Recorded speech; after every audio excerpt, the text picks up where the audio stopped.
अस्सलाम वालेकुम, मेरा नाम डॉक्टर नौशीन काज़मी है। मैं एक कंसल्टेंट साइकाइट्रिस्ट हूँ और इस वक्त शिफा में लीड ऑटिज़म सर्विसेज और lead child and adolescent mental health services के बतौर काम कर रही हूँ। ऑटिज़म अब कॉमन नहीं हुआ। आई थिंक ऑटिज़म हमेशा से था, लेकिन अवेयरनेस नहीं थी।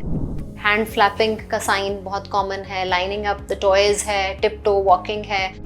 कि ऑटिज़म वाले बच्चे इस माशरे को नहीं समझ सकते, ये माशरा उनको नहीं समझ पा रहा, तो डेफिनेटली वो बुली होते हैं। सबसे इम्पॉर्टेंट बात जो है वो उसमें एक्सेप्टेंस है। तो यू हैव टू एक्सेप्ट कि ये बच्चे डिफरेंट हैं।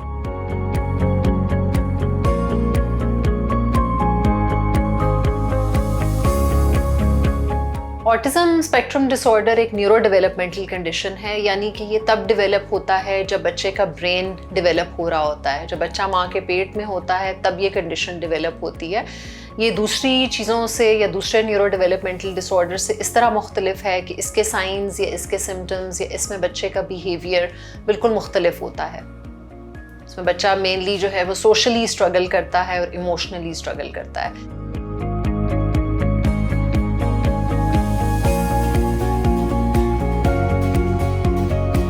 पाकिस्तान में ये इशू उतना ही कॉमन है जितना कि वर्ल्ड वाइड है। वर्ल्ड वाइड इसका जो इंसिडेंस है वो इस वक्त आ रहा है 1%, विच इज़ 1 in 100।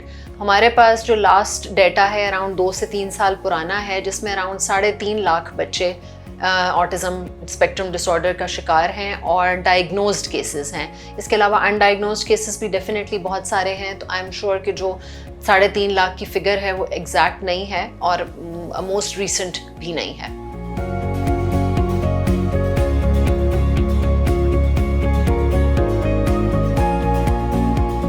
ऑटिज़म अब कॉमन नहीं हुआ। आई थिंक ऑटिज़म हमेशा से था, लेकिन अवेयरनेस नहीं थी। अब लोगों में अवेयरनेस बहुत ज़्यादा आ गई है।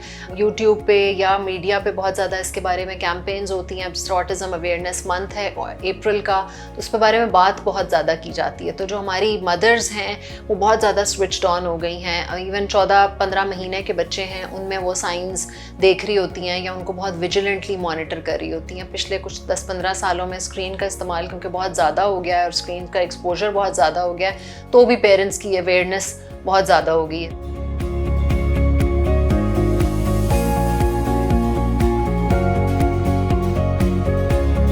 पहला साल है, आपका बच्चा रिस्पॉन्ड नहीं करता, डिमांडिंग नहीं है, अपने हाथ नहीं उठाता आपकी तरफ कि मुझे उठा लें, स्माइल नहीं करता आपको देख के, आई कांटेक्ट नहीं मेंटेन करता, उसका पेन का थ्रेशोल्ड बहुत ज़्यादा है कि उसको चोट लगती है और वो रोता ही नहीं है।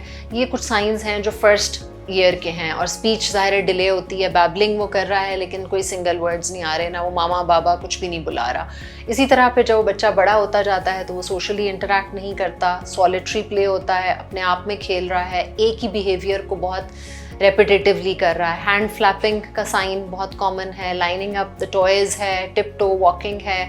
सेंसरी इश्यूज़ बहुत ज़्यादा हो जाते हैं। सेंसरी इश्यूज़ में विजन से रिलेटेड हो सकते हैं। एक बच्चा ख़ास उसको अपनायत होती है लाइट्स के साथ, साउंड के साथ होती है, वो कानों पे हाथ रखता है, कुछ ख़ास आवाज़ें उसको बहुत चुभती हैं, तो उसकी जो स्टिमुलेशन होती है या उसकी जो सेंसरी नीड्स होती हैं वो बाकी बच्चों से मुख्तलिफ होती हैं। वो हाइपर से हाइपो सेंसिटाइज्ड होता है। इसी तरह कुछ बच्चे टेक्सचर्स के साथ उनको बहुत एसोसिएशन होती है कि अपने माँ बाप के बाल या कपड़े या ज़मीन पे या फ़र्श पे या दीवारों पे घास, पानी, मिट्टी, पत्थर, इन चीज़ों से बहुत ज़्यादा एसोसिएट हो जाते हैं। तो इस तरह से उनकी सेंसरी नीड्स टेक्सचर से रिलेटेड भी होती हैं, फूड से रिलेटेड होती हैं। वो ख़ास टेक्सचर के फूड नहीं खा सकते।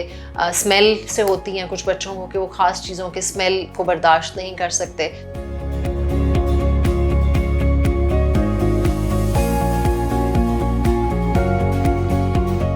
अर्ली स्क्रीन टाइम को वर्चुअल ऑटिज़म का एक नाम दिया गया है। वो एक रिकग्नाइज्ड क्लासिफिकेशन की टर्म तो नहीं है, लेकिन कुछ बच्चे क्योंकि पिछले कुछ सालों में ऐसे देखे गए हैं कि जिन्होंने बहुत एक्सेसिवली स्क्रीन देखी है और बहुत अर्ली एज में देखी है, वो कुछ इस तरह से हो जाते हैं कि वो जोन आउट वाली फेज़ में चले जाते हैं, या रिस्पॉन्ड नहीं करते, नाम को रिस्पॉन्ड नहीं कर रहे, पेरेंट्स को रिस्पॉन्ड नहीं कर रहे, अपनी दुनिया में रह रहे हैं, बाकी बच्चों के साथ इंटरेक्ट नहीं कर रहे। तो उसको एक वर्चुअल ऑटिज़म की टर्मिनोलॉजी दी गई है। लेकिन वो ऐसे ही है कि जब आप स्क्रीन बंद करते हैं, स्क्रीन का एक्सपोजर ख़त्म करते हैं और विदाउट में एनी इंटरवेंशन बच्चा नॉर्मेलिटी की तरफ आ जाता है और वो ऑटोमेटिकली रिस्पॉन्ड करना शुरू हो जाता है। तो वो एग्जैक्टली ऑटिज्म स्पेक्ट्रम डिसऑर्डर नहीं है, लेकिन स्क्रीन्स का रोल रहा है स्पीच डिले में।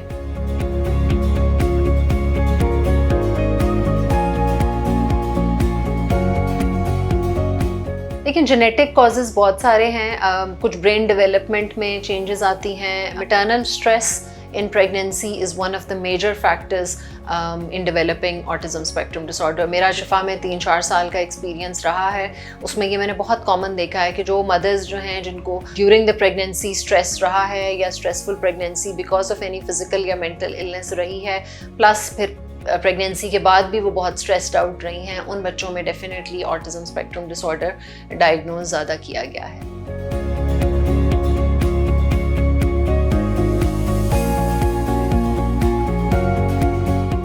18 मंथ्स पे, एज अर्ली एज 18 मंथ्स, और नॉर्मल जो हम इस वक्त डायग्नोसिस कर रहे हैं वो 2.5-3 साल की एज तक डायग्नोज हो जाता है। बहुत सारे हमारे पास क्लाइंट्स आते हैं जिनका बचपन में नहीं हो सका था, फिर भी वो स्पीच डिले के साथ नहीं थे बट नॉर्मली बोलना शुरू हो गए, किसी ना किसी फील्ड में चले गए, but they always felt that they were different emotionally and socially. उनको हमेशा से लगता था कि हम मुख्तलिफ हैं, तो हमें कोई और प्रॉब्लम है। और फिर हमारे पास एडल्ट ऑटिज्म भी बहुत ज़्यादा आता है, where the people 18-19 year olds or even people in their 20s want themselves to be diagnosed।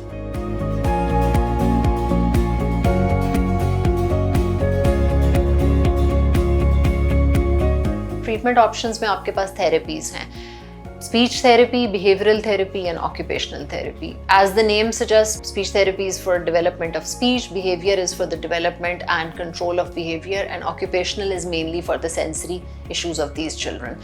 इन तीनों therapies के combination से और under one roof ये सारी therapies जहाँ हो रही हों बच्चे के साथ, और as early as possible and as maximum as possible, ये नहीं कि आप हफ्ते में एक therapy करा रहे हैं तो आप समझेंगे उसके रिजल्ट्स आना शुरू हो जाएंगे। अगर थेरेपीज़ जो हैं वो डेली होंगी, 6 days a week होंगी, तो डेफिनेटली रिजल्ट्स ज़्यादा आएंगे।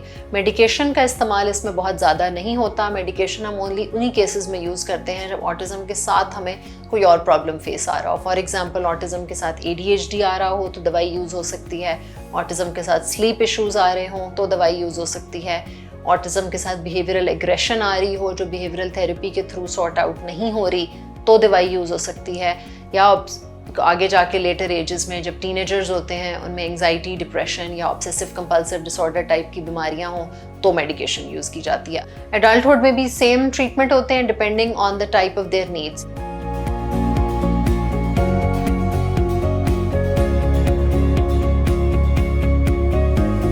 ट्रीटमेंट प्लान उस पर डिपेंड करता है कितना अर्ली बच्चा आ रहा है। समटाइम्स हमारे पास 18 months to 2 years के बच्चे आते हैं जिनको सिर्फ 6 months या 1 year थेरेपी की ज़रूरत होती है। समटाइम्स हमारे पास 3-3.5 साल के बच्चे आते हैं जिनको 2 साल की थेरेपी की ज़रूरत होती है। लेकिन फिर हमारे पास 4-5 साल या 6 साल वाले बच्चे आते हैं जिनको फिर ज़्यादा लंबे ड्यूरेशन की थेरेपी की ज़रूरत होती है। देखिए, up to the age of 12 तो we definitely recommend speech, behaviour and occupational therapy. उसके बाद it depends on the level of the child. अगर तो बच्चा सीख गया है और एक सेटअप में चला गया है, एक पेरेंट्स की भी रूटीन सेटअप हो गई है, पेरेंट्स भी ट्रेन हो गए हैं कि हमने कैसे बच्चे को मैनेज करना है, एक वो स्ट्रक्चर्ड रूटीन में भी है, किसी स्कूल सेटिंग में भी है, फिर तो it's up to the age of 12। But some children we have autism individuals up to the age of 20-25 who still need therapies. So it really depends on the level of the autism spectrum disorder.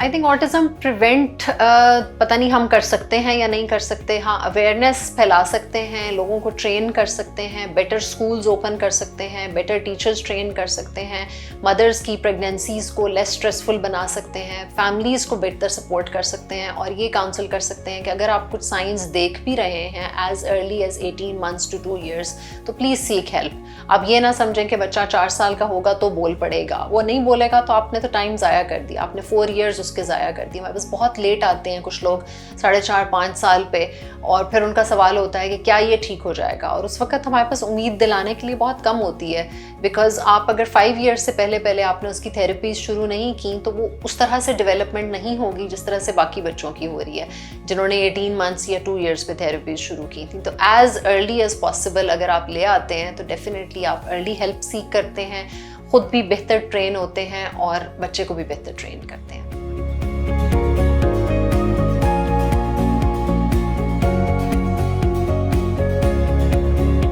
Autism वाले बच्चे इस माशरे को नहीं समझ सकते, ये माशरा उनको नहीं समझ पा रहा, तो डेफिनेटली वो बुली होते हैं। बुलिंग एक तो उनको समझ नहीं आती कि वो बुली हो रहे हैं, और फिर उनको ये समझ नहीं आती कि हमने बुलिंग को हैंडल कैसे करना है। तो वो इमोशनली बहुत ज़्यादा ट्रॉमेटाइज होते हैं, बहुत स्ट्रगल करते हैं, और अल्टीमेटली ज़ाहिर है एंग्जाइटी, डिप्रेशन जैसी बीमारियों का शिकार हो जाते हैं। जब शुरू में बच्चा स्पीच, बिहेवियरल और ऑक्यूपेशनल थेरेपी पे फोकस करता है, लेकिन जब एक दफ़ा वो 12-13 साल का हो जाता है तो आई थिंक उसका एक कनेक्शन साइकोलॉजिस्ट के साथ डेवलप होना बहुत ज़रूरी है ताकि वह इमोशनली और सोशली स्ट्रॉन्ग हो सके और इन बुलिंग का सामना कर सके।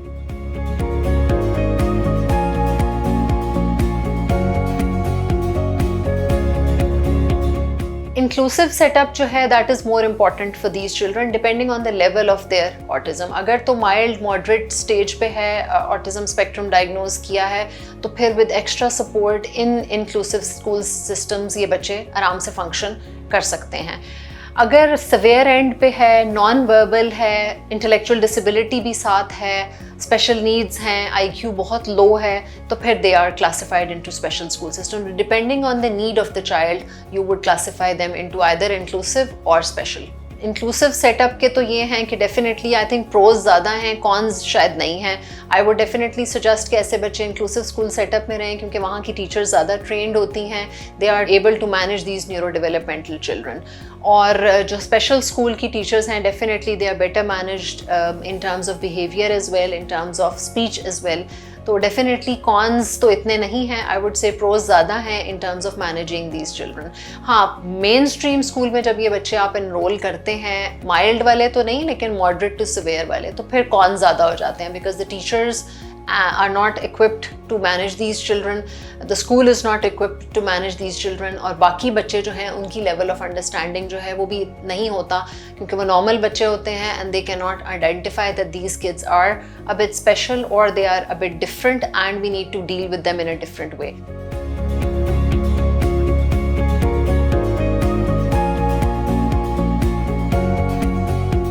पाकिस्तान में बीकन हाउस ने बहुत रिसेंटली एक इनरोल किया था प्रोग्राम, उन्होंने स्पेशल एजुकेशन नीड्स टीचर्स को हायर किया, उनको ट्रेन किया, ऑटिज़म और ADHD के हवाले से उनको ट्रेन किया। बीकन हाउस की बहुत सारी ब्रांचेस हैं इस वक्त पूरे पाकिस्तान में, नॉट ऑल ब्रांचेस लेकिन कुछ ब्रांचेस हैं जो इस वक्त स्पेशल एजुकेशन नीड्स को एड्रेस कर रही हैं और उसमें ऑटिज़म और ADHD दोनों के बच्चे शामिल हैं। इसके अलावा और भी इंक्लूसिव स्कूल सेटअप्स हैं, बहुत ज़्यादा अमाउंट नहीं है हमारे पास लेकिन जो बहुत लिमिटेड अमाउंट है वो काम कर रहे हैं इस पर। बाहर के स्कूल के साथ अगर इसका कंपैरिजन करें तो डेफिनेटली कम है। बाहर एक प्रॉपर सेटअप है, एक सिस्टम है कि जो ही आपका बच्चा नॉर्मल स्कूल में जाता है और वहाँ पे टीचर्स आइडेंटिफाई कर लेती हैं कि ये बच्चा स्पेशल नीड्स है या ये बच्चा ऑटिज़म के स्पेक्ट्रम पे है या इसके कुछ डिफ़िकल्टीज़ हैं, तो वो फ़ौरन से उसका रेफरल भेज देती हैं और वहाँ पे फिर उसका एक individualised educational health care plan बन जाता है। तो वो रहता कुछ अरसे के लिए नॉर्मल मेन स्ट्रीम स्कूल में ही है लेकिन with the provision of that plan,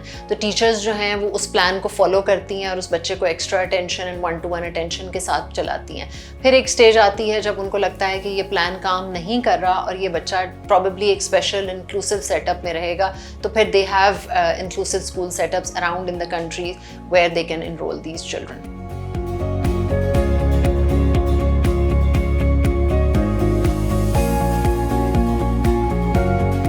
Pakistan में टीचर्स ट्रेन नहीं हैं। अनफॉर्चुनेटली पाकिस्तान में teaching in the last few I think 15 to 20 years एक ऐसा प्रोफेशन बन गया है कि जिसके पास कुछ नहीं है करने को या जो बिल्कुल फारिग है घर पे, यूनिवर्सिटी से ऑफ है, तो वो कहता है कि चलो मैं बोरियत दूर करने के लिए टीचिंग कर लेता हूँ। तो उसमें आप बिहेवियरल मैनेजमेंट नहीं कर सकते। Kids need behavioural management, kids need that emotional and social skill support जो unfortunately very young untrained teachers can not do it. जो हमारी प्रोफेशनल टीचर्स हैं, जो ट्रेन टीचर्स हैं, जिन्होंने प्रॉपर इसमें मास्टर्स एंड बैचलर्स किए हुए हैं और फिर बिहेवियरल मैनेजमेंट प्रोग्राम्स में भी एनरोल किया हुआ है, they are definitely more suitable and more accustomed to managing these children.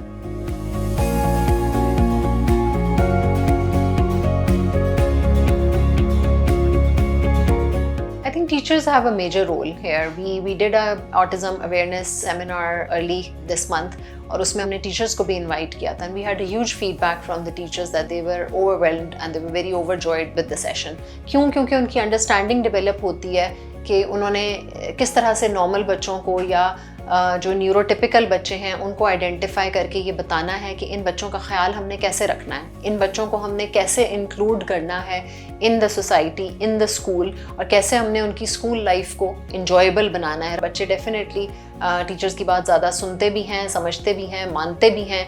I think teachers have a huge role to play in the awareness of autism.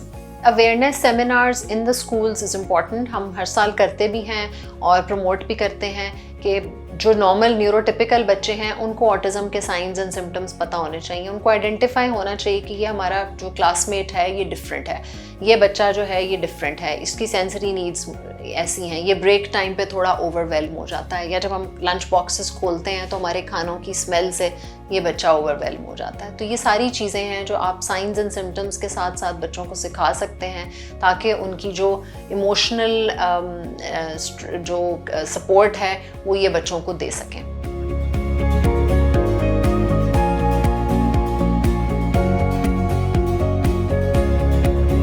In the last 10 years things have changed. लोग definitely ज़्यादा accept भी करते हैं, understand भी करते हैं autism को के डायग्नोसिस को भी, और ऐसे बच्चों को या ऐसी फैमिलीज़ को आई वुड से एक्सेप्ट भी करते हैं where they would call these parents and they would engage with them, या वो अपने बच्चों को, नॉर्मल जो बच्चे हैं उनको ट्रेन करते हैं कि ये बच्चा डिफरेंट है, आपने इसके साथ कैसे बिहेव करना है. तो डेफिनेटली जो नॉर्मल बच्चों के पेरेंट्स हैं उनकी भी अवेयरनेस इस बारे में बहुत ज़्यादा हुई है और भी होने की ज़रूरत है, because they are normalising it and they are making these children a part of the society. तो यू हैव टू एक्सेप्ट कि ये बच्चे डिफरेंट हैं, न्यूरो डाइवर्स हैं. आपकी क्लास में 20 बच्चे हैं, 20 के 20 एक जैसे नहीं होंगे. They are all coming from very different backgrounds. उन सबको बड़ा करने का तरीक़ेकार फ़र्क है, उन सबके पेरेंट्स का तरीक़ेकार फ़र्क है, उनकी पेरेंटिंग डिफरेंट है. तो they are all very different children. So you all have to deal with these children in a very different way. तो जितना आप इनके साथ कोऑपरेटिव रहेंगे, इनको सपोर्ट करेंगे, पेरेंट्स को सपोर्ट करेंगे, तो उतना ही बच्चा हेल्दी होगा.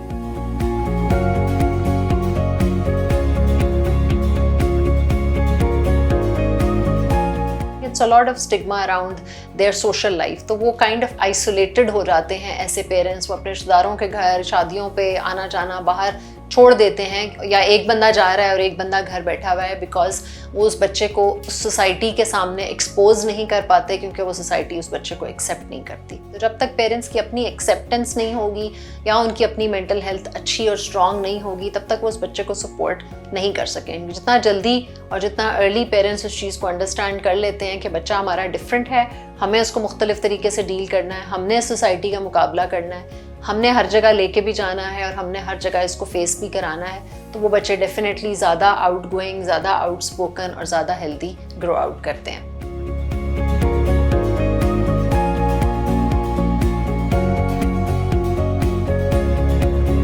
पाकिस्तान में बहुत सारी सर्विसेज हैं. अनफॉर्चुनेटली कोई रेगुलेटरी बॉडी नहीं है जो इनको गवर्न कर रही है, लेकिन हमारा जो मकसद होता है वो यही होता है पेरेंट्स को बताना कि आप जहाँ पे भी जाएं थेरेपी अंडर वन रूफ देखें.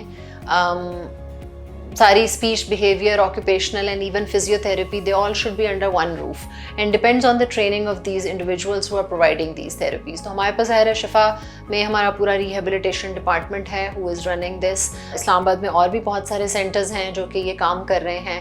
कराची में आगा खान है. गवर्नमेंट ने बहुत सारे सेटअप्स अब खोलना शुरू किए हैं. हमारे मिलिट्री हॉस्पिटल है Rawalpindi, they have a very excellent autism centre as well. So there are couple of places which are recognised and they have specialised services and professionals as well.